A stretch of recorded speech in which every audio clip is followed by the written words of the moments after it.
What is up, y'all? Today we are reviewing this 2022 Mazda CX-30 Carbon Edition. Let's get into it. Now let's start with the headlights. These are the full LED headlights that come standard on every model, LED low and high beams. The upgraded one will make this chrome part right here LED, but this one isn't, obviously, because it's not the highest model. And I also like how you get LED turn signals standard on every model. And look, these blinks have this weird little fading look. No parking sensors on this model. You could get that on the turbo models, but this one doesn't have it. And one thing that actually, I thought this was a turbo model when I first got this because it has the black wheels. The black wheels usually come with the turbo models, but it's not. It's the Carbon Edition. Why do I even have this car? Is because, once again, my car has issues and I'm having a rental and it's getting fixed, but the Mazda dealership always fixes everything for free. They have really good customer service and they always give me a rental, so I can't complain. Now this is your polymetal gray paint. It kind of looks like a cross between gray and blue. It's a little bit dirty right now. I kind of like it. It's not my favorite paint color Mazda does. That goes to their deep blue mica or their crystal soul red metallic. Damn, look at me knowing the paint colors. But look at this. You get black mirrors, which I thought this also only came on the turbo model. I was kind of embarrassed because when I got this car, I was like, oh, y'all give me the turbo model? Oh, yup. I was saying that, and the guy was probably like, this isn't the turbo model.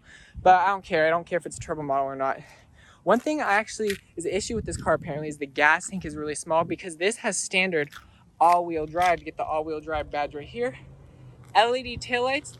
These are not the upgraded LED taillights. They seem like they're upgraded because you get an LED turn signal and an LED outline right here. But if you got the upgraded model, you would get, this would be LED. Honestly, I like how Mazda basically makes everything thrown in.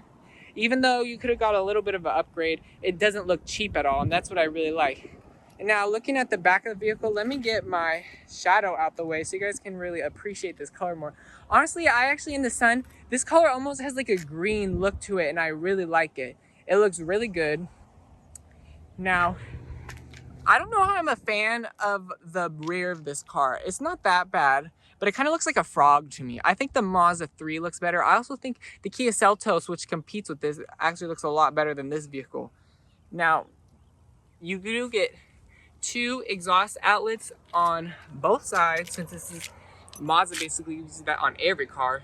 And I think the turbo model will give you a bigger exhaust outlet. We're going to show you guys the exhaust sound in a second though.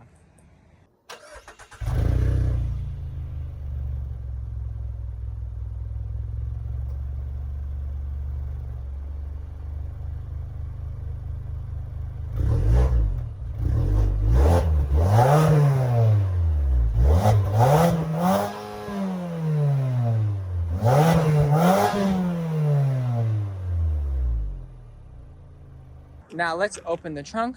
No foot activated liftgate. I'm pretty sure that's an option. The highest models, you could get a power tailgate if you go for the highest trim. That's nice because most cars in this class don't give you a power tailgate. And it looks like you don't get one on the Carbon Edition, but you do get a lock button. So when you close it, you can press that and lock it. I think that's a really cool feature. That's like a really actually kind of more rare feature in this class. Look, sorry, my mic, I'm trying to film this and hold my mic with one hand, and it is a struggle. So looking at the back, you get this all-weather floor mat and this nice metal CX-30 badge, which actually feels, it might even be real metal. That's really nice. I wasn't expecting that.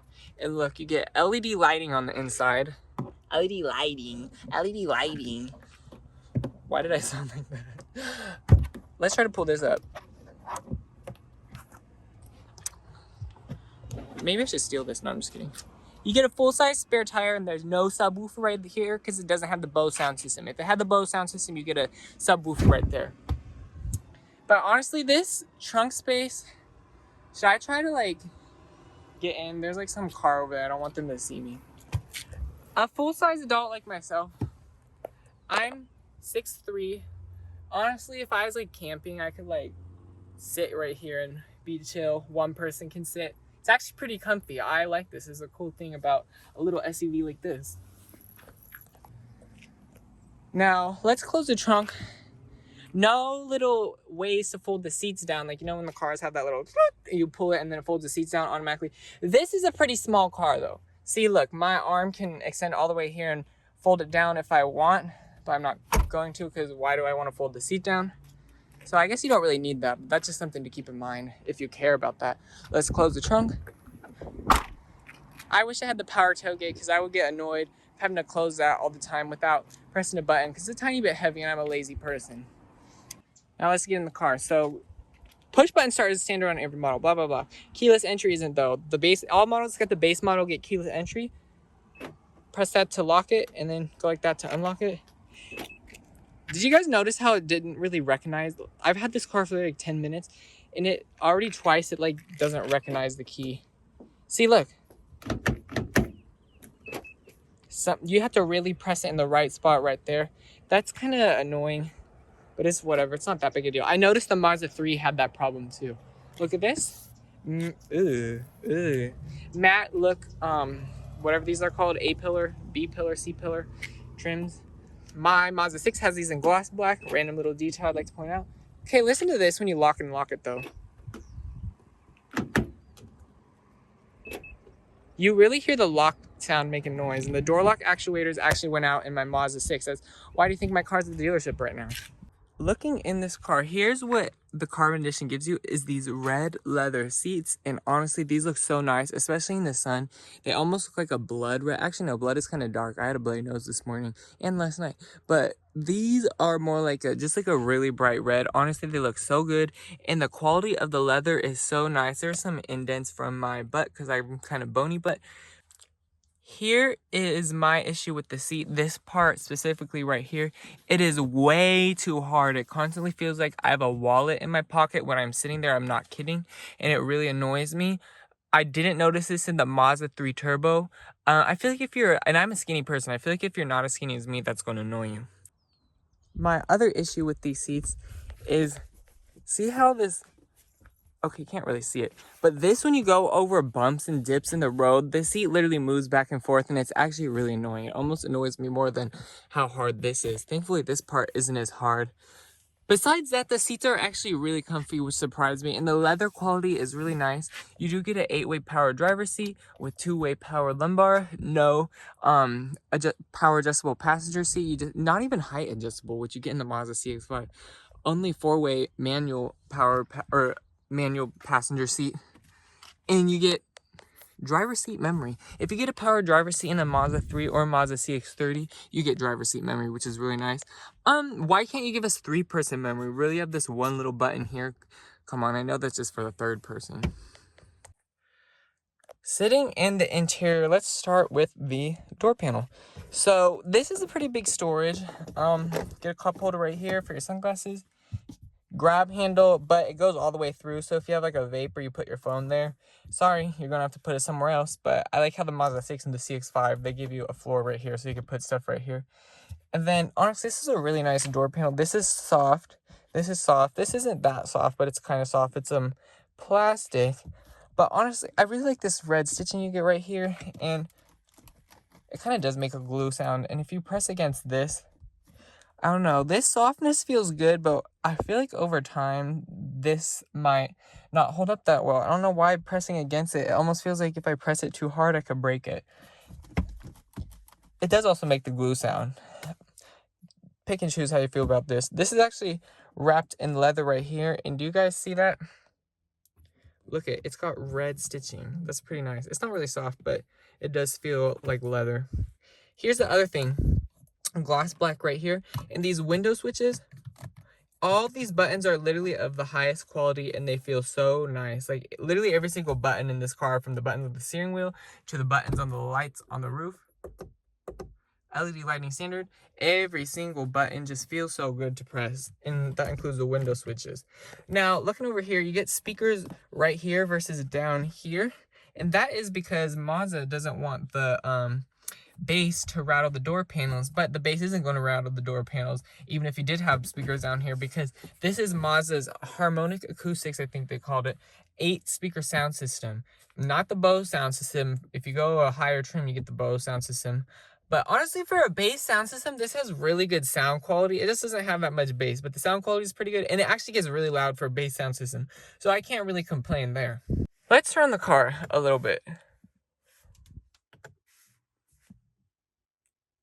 Push button start is standard on every single model.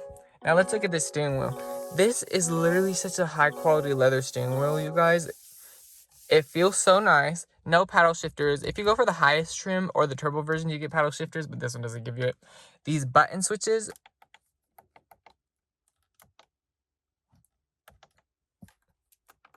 everything is so nice. And you know what else is nice? Mazda gives you adaptive cruise control, forward collision warning. All the driver assistance standard, except if you go for the base model, doesn't give you blind spot monitoring and rear cross traffic alert. This one does. And the higher models, I think the highest trims will give you front and rear parking sensors, 360-degree camera, and it'll give you rear cross traffic braking, rear auto emergency braking. So if your parking sensors are going off and you're not paying attention, it'll brake for you. And it has I forgot what it's called, but it's traffic jam assist. This button right here would be for traffic jam assist. And that basically, when you drive it, almost like steers for you. It's almost like a Tesla. Not really. It's more like Hyundai's highway drive assist, but Hyundai has a better version. Now let's look at the gauge cluster. This gauge cluster is standard on every model. Here's what you could do with it. You press info. You can go here. I've been averaging 25.8 mpg. This vehicle is very decent on gas. Press that. You get the digital gauge cluster. That's my favorite. And then you go back. That's all you can do. Putting it in sport mode down here. This is the only mode is sport mode. That's all it does. So, I wish we had a more configurable gauge cluster. Over here, one interesting thing about the headlights is when you turn it to off, it goes back to auto. So honestly, that actually confuses me. I don't even know why. Let's look over here. This button right here turns off the driver assistance.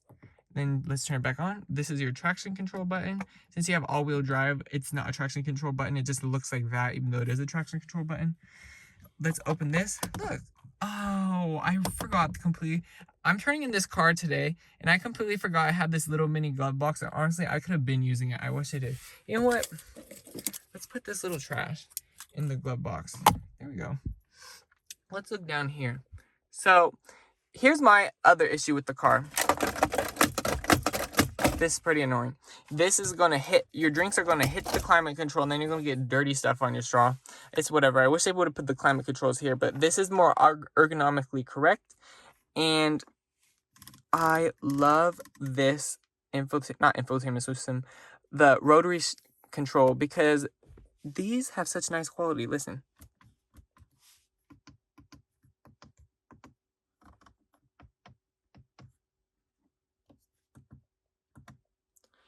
Honestly, all the buttons have such nice quality, and I love it. You also get this gloss black right here. Whatever. Gloss black. Over here, you get more storage to put whatever.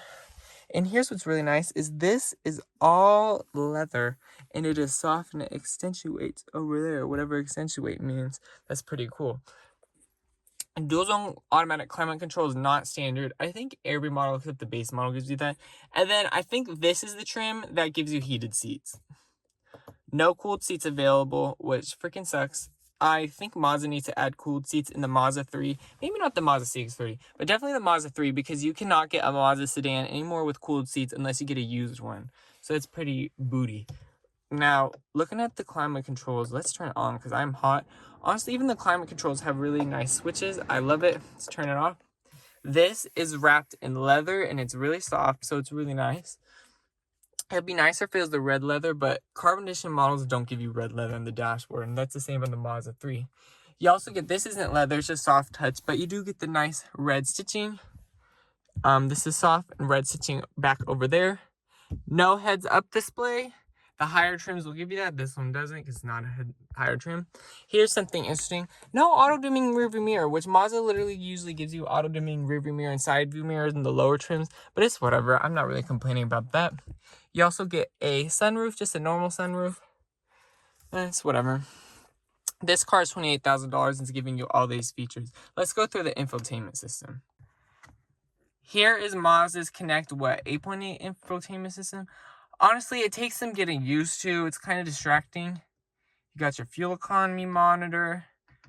You got, here's your entertainment, communication, I don't have my device connected. This vehicle doesn't come with navigation. You could get that as an accessory. Settings. So in this center display, see, okay, this is what's kind of confusing going through the settings. There's so many menus. Here's another interesting thing. So I know in the Mazda 6 and probably the CX-5, when you have the digital gauge cluster, you could press the trip button, but it's just one of those like things that stick out right there. If you press that, you could change it from type 1 to type 2. So see how it's like this when we put in type 2?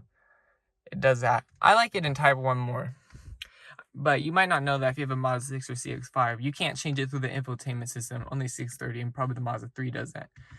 Sound settings. Here's something what's really cool is this vehicle actually has a lot of adjustment for the sound system. And it's not even the Bose system. More adjustment than I have in the Bose system in my Mazda 6.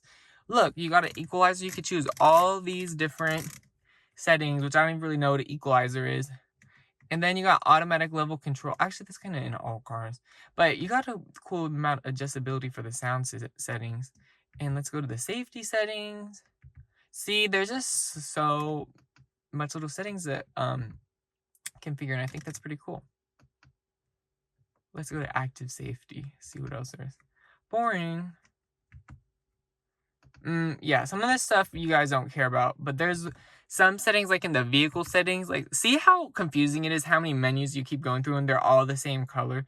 You start getting a little bit confused, at least I do. Now, see, look, I have the keyless thing on once for the driver's door, twice for all doors, but it doesn't work. So I don't know why. I'm sorry, y'all, I had to turn the AC because I'm sweating, but look, you got turn signal indicator volume. That's pretty cool. I like to leave it on medium. Who wants to have loud ass turn signals? Not me. Let's go back down. Connectivity settings. Nobody cares about that.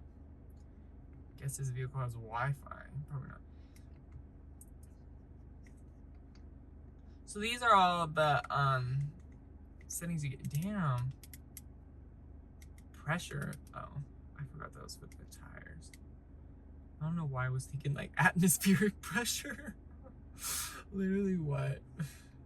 But yeah, these are the settings. Let's put it in reverse so you guys the backup camera. Pretty good backup camera, doesn't take up the whole screen. No 360-degree camera, that's only available on the highest trim, and no parking sensors. It's available on the highest trim. But since this isn't the highest trim, obviously we don't have that. Let's look at the glove box. Ooh, the car just moved. Opening it up, this no metal glove box handle, the highest trim will give you that, which is really nice. Follow slowly. It's a normal size glove box. You get some upper storage and some lower storage. Honestly, I like it when it doesn't have that level in between because that just takes up space. You could probably take that out. I'm not even going to try because I'm too lazy, and honestly, who even really cares? I don't. If you want to try and do it yourself.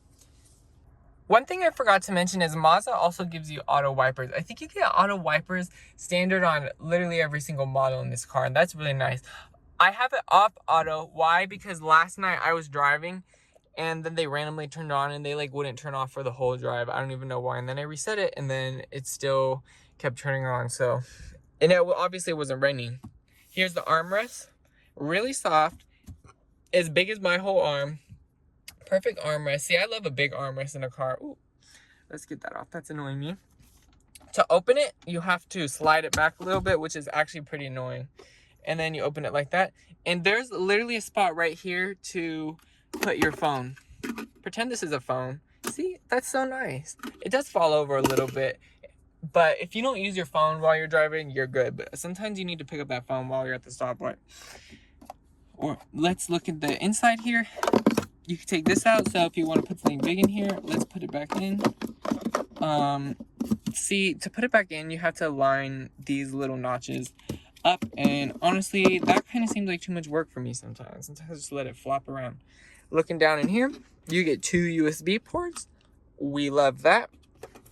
And a 12-volt. All right, we are in the back seat of the CX-30 and I am sitting behind myself. My knees, I'm 6'3", my knees touch the seat. Honestly, this is a compact SUV. Like, go like this and just sit like this and you'll be comfy. What happened to people getting comfy in the back of vehicles? I don't have enough space. Move your legs. Sit like this. Although, in an accident, I don't even know if that's bad for you. But What amenities do you get back here? Folding this out, 2 cup holders, and nope, it is not like my Mazda 6 or the CX-5 where you get a little thing to open right here and it has 2 USB ports. You know how many USB ports you have back here? 0. No USB ports and no heated rear seats. That's kind of okay though. This is more of a compact vehicle. I forgot to say headroom. Honestly, I'm like almost touching the roof, but it's not bad. This is a compact vehicle. I wouldn't have enough as much headroom as a Chevy Suburban. Looking at the amenities in the rear, all you get is 1 map pocket, which is saggy because my water bottle was in it for, I guess, too long. Honestly, there's a little bit of trash back here. Judge me or judge me not. I don't really care. You get rear air vents, which I need to turn this on, even though the car's on. That's something you can't get in the Mazda 3 is rear air vents, which I think they need to add because the Volkswagen Golf has had them since, like, the Mark V generation. And we're on the Mark 8 generation. Now the Volkswagen Golf has tri-zone climate control, and the Mazda 3 has no rear air vents. So, pick and choose. And Mazda's trying to be a luxury car manufacturer, kind of. They need to add that. But at least the CX-30 gives you them. So, and honestly, this back seat, compared to a Mazda 3, you actually have more back seat space in this car.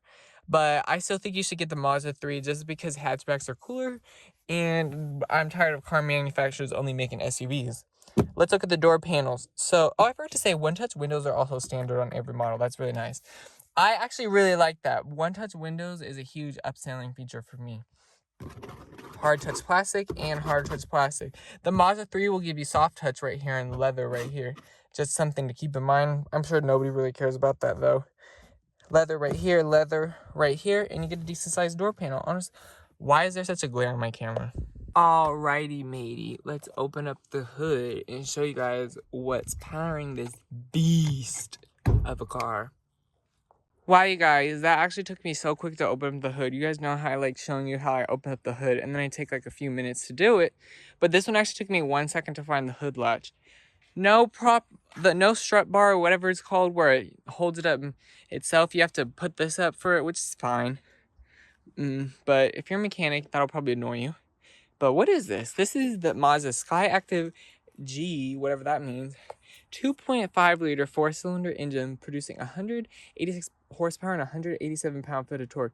And it goes out through a 6-speed automatic. That's the only transmission available. Actually, that's literally the only transmission available in any Mazda that's automatic. All Mazdas come with a 6-speed automatic. Honestly, the transmission's decent. It's pretty reliable. I noticed this vehicle didn't shift as smoothly as like the CX-5 or the Mazda 6 or the Mazda 3, but maybe that's because whoever had this before me might have been dogging on this car. I wasn't really dogging on it though. Now, what did you get MPG-wise? 24 in the city, 31 on the highway. Honestly, I was actually averaging about 25, 26 in the city, and even at one point I got up to 40 MPG in the city, but I was taking back roads and running through every green light.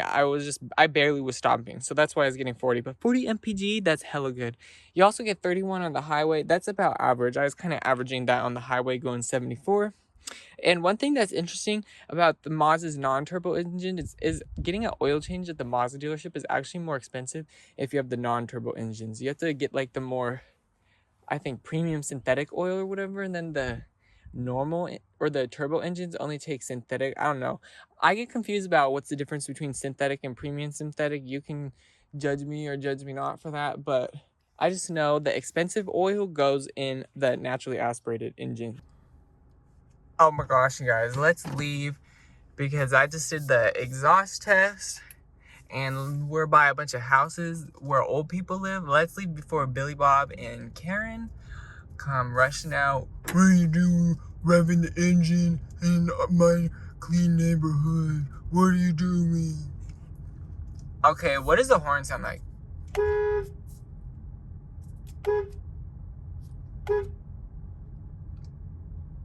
Not the UPS guy thinking I'm honking at him. I like how you don't get a little baby horn like the kee. I like how you get a manly sounding horn.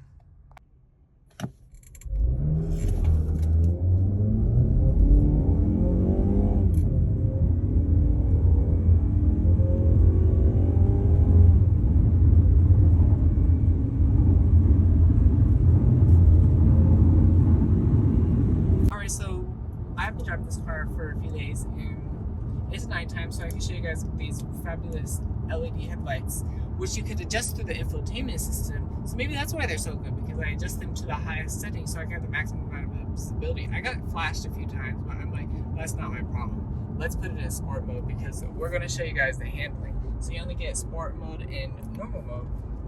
Sport mode doesn't really do much to the vehicle aside, or doesn't feel like it do much aside from, hold the gears, all the usual stuff that you expect from sport mode. It doesn't feel like it makes the steering any more like responsive or precise. I mean, maybe it makes it feel a little bit more, has a little bit more weight in the steering, just like a tiny bit, if you could even say anything. But like, the car already handles very well. This is basically a Mazda 3 lifted up, and it drives like it too. Going around these turns, honestly, you could push this car really hard. I actually took it around, I wouldn't say, it was like one of those, turn way sharper than this, like turn just like we went around, and I think it's gone like 75, and the car handled it well. I'm not going to do it right here because this isn't the type of road to do it, and I just wanted to test out the maximum. That was kind of the maximum capabilities, but you see, we're going basically like 65, and the car is just taking these turns like nothing. I mean, I guess these aren't the hardest turns to take, but literally I go around like that, and you don't feel any loss of grip anywhere. It doesn't feel like the car, like the tires are at its maximum gripness. No, it feels like you could go even faster. The car, it doesn't feel like you're leaning too much, and then you've got to understeer or oversteer, whatever one it is, into the next lane. No, it just grips in. That's what I really like about this. This feels really safe to drive, and honestly, it's actually fun to drive. Like, going around turns like this, you wouldn't expect a small, well, maybe you would expect a small SUV to drive like this, because it is a compact SUV, which are basically just lifted up hatchbacks. And honestly, when we're sitting inside, it actually kind of feels like a hatchback too. You don't get, look how big the windows are. Like, putting my hand right here, it's basically like two of my hands on top of each other. It's like the size of these windows. I mean, I have great visibility. The mirrors, I can see out of everything, and looking behind me, I have great visibility. But you kind of almost feel like you're in a little bit of a cocoon in here, and I really like that. You have like a good, like, kind of crept in feel where the doors are taller than the windows, and I like that. Maybe some of you would like a more open, airy feel, but I have enough headroom too, so that's fine. But there's a car in front of us. Let's like take this a little bit fast. I'm not flooring it, but you see, you like start gassing it a little bit on the turn, and that was super safe and super fun. This car can do these turns very well. Now, I don't know how it feels as a passenger, but as the driver, you're fine going on these turns. Maybe it's because it also is all-wheel drive. It's really good at handling, because honestly, I've driven the Mazda 3 on a road like this, and I don't want to say it handles well. I drove the Mazda 3 turbo all-wheel drive. I don't know, for some reason, sometimes this actually feels like it's a little bit, because I've driven the naturally aspirated Mazda 3 also, but it was a front-wheel drive model. Sometimes it honestly feels like a little bit faster than the Mazda 3 base engine, and that, I don't know why, that kind of surprises me. This actually, because this has 186 horsepower and 186 pound-foot of torque, and it really doesn't feel that slow. Like, people think the 2.5 base liter Skyactiv engine in Mazdas, you can say it's kind of slow, because I know in the CX-5 it's pretty slow, and I bet to the CX-50, I haven't driven that, but that would be really slow with this engine. But this Mazda CX-30, I wasn't flooring it, we're in sport mode, so did that. If you get up to speed, this is good enough for most people. And honestly, it's fun to drive too. It isn't a boring engine. You don't have that much torque down low, but like once you get past 2,500 RPM, you're in the torque a little bit, so you don't have to rev that high. And then if you want to keep revving it, it doesn't lose power up in the rev line. Honestly, it kind of almost feels like it just has an even power band throughout the whole, up to like 6,000 RPM once it gets after 2,500 RPM. Oh, we got to turn here. See how that was really good, right? That was really good. Honestly, as a passenger, this car has handled the best on this road out of every car we've tested here, even your personal vehicle. Better than my, low-key does kind of handle better than my Mazda 6. It's because I think it's way smaller.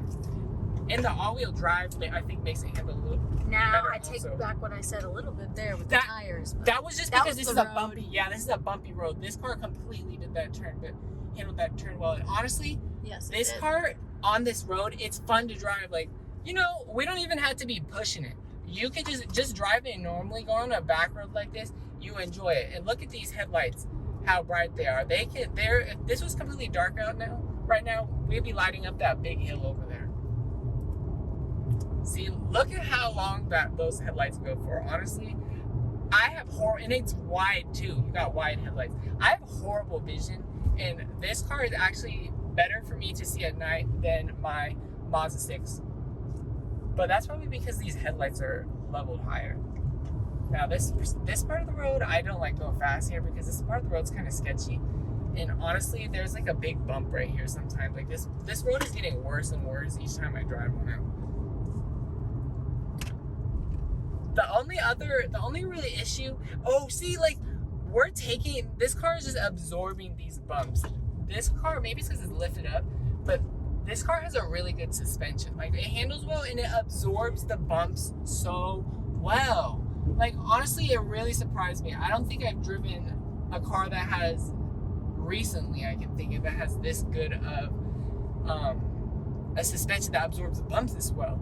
Like, this absorbs bumps better than my Mazda 6. Maybe because I have like 60,000 miles on mine. But like, I've driven like a brand new Mazda 6 and I don't think it rode this well. Maybe it's because I haven't driven it well. It might have rode this well. The other thing I wanted to say, fuel economy, driving around town, I was averaging around 27 miles per gallon. That's good, but if you're pushing it, you're really going to average less. Like, if you get the 2.5 turbo, you don't have to push it as hard, and you could like be somewhere. If you gotta get somewhere in this, and you need to speed, you're wasting a lot of gas. But if you have the 2.5 turbo and you need to speed somewhere, you don't gotta floor it every time, and then you're gonna be saving more gas. So pick and choose how your driving habits will be for your fuel economy. And then the other thing I wanted to say is something about the brakes. Honestly, I said these brakes were horrible.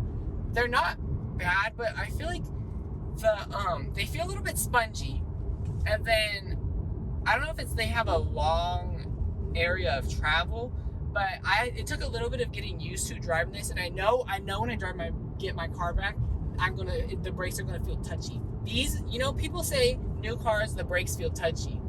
This is like the opposite. The brakes do not feel touchy enough. Like, literally, I go like that.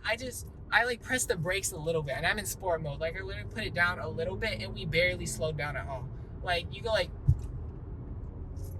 Did you feel? It feels delayed. Yeah. Like, in my car, in most cars, not even just my car, in most cars, and even the Mazda 3 also, you go like this, and then you're gonna stop hella soon. This, we barely stopped for pressing the brakes like that. And honestly, that doesn't make me feel good. I keep even more distance than I usually keep when driving this. And also, the first night I got this, I was driving on this highway where freaking everybody slams on the brakes for no reason. It don't be like this out here. That's when you get out in the valley. That's when people start driving like that. But everybody was slamming on the brakes for no reason. I almost rear-ended somebody twice because I was used to my car where I didn't have to press the brakes as hard to stop. And then I almost got rear-ended also because I literally had to floor the brakes to stop one time because I'm like, oh my god, the car's not stopping, and I thought it had crap brakes. But no, it doesn't have crap brakes. They're not touchy enough, and they're a little bit too spongy. But overall, other than that, this is still a wonderful vehicle to drive and have. And just because the brakes are like that, it wouldn't stop me from buying it. Like, you upgrade the brakes yourself or get used to it. Like, you get used to it. Honestly, this is the base engine. You know me, I like the fast engine, the turbo engine. I would still get the turbo engine. But I'm not going to tell someone not to get the base engine because this is, honestly, I think this is probably the best. I haven't driven a lot of the compact hatchbacks, but like, this is definitely better than a lot of them. And I'm not going to, because it's just so luxurious inside. And it drives really well. And it's not super underpowered. A lot of them are underpowered. And you get a lot of features thrown in every model. So, hope you guys enjoyed the video. Thank you guys for watching. Oh, I forgot to say the price. This vehicle is $28,000. Around $28,000. 28 and some change. You get a lot for the money. Red leather for $28,000 and a sunroof, all-wheel drive. That's pretty good value. Thank you guys for watching.